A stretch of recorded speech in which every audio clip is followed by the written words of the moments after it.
Hello, everybody. Scott Golden here with the Golden Opportunities Coaching YouTube channel. Welcome to those of you who are new.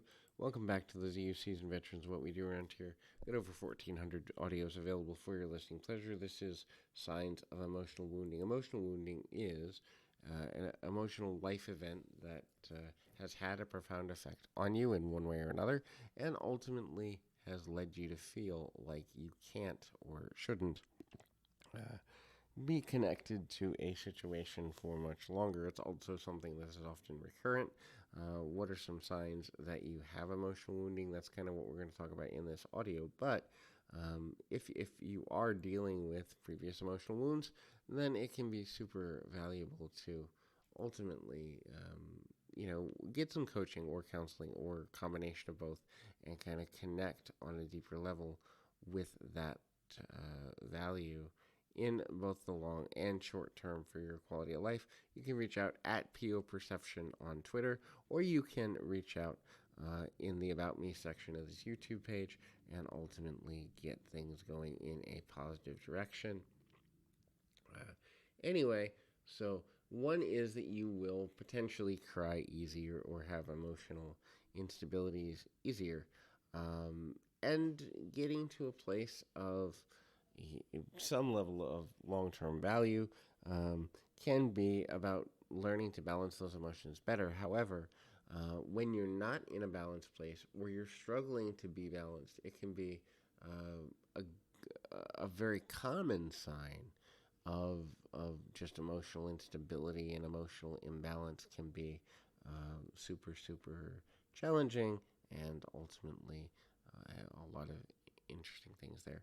The next is losing interest. So a person with emotional wounds often will get so negatively impacted by where they've been or the trauma they've been through that ultimately they become kind of focused only on the wounds of what they're dealing with, and that becomes problematic. So they kind of lose interest in previous hobbies. They lose interest in friendships, relationship building, the difficulties of kind of what's gonna come next, what's gonna be valuable there.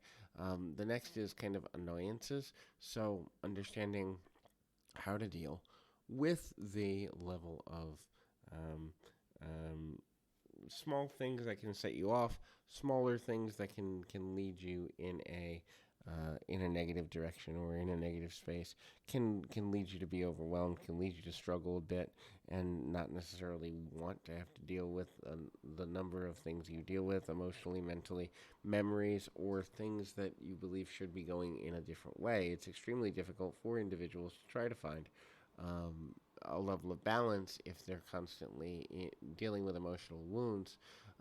This may often make them feel worthless and hopeless as well.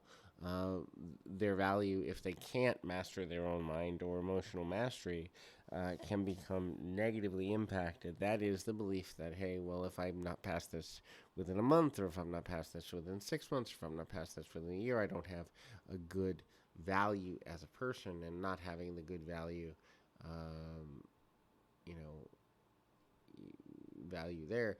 And so there's challenges. um,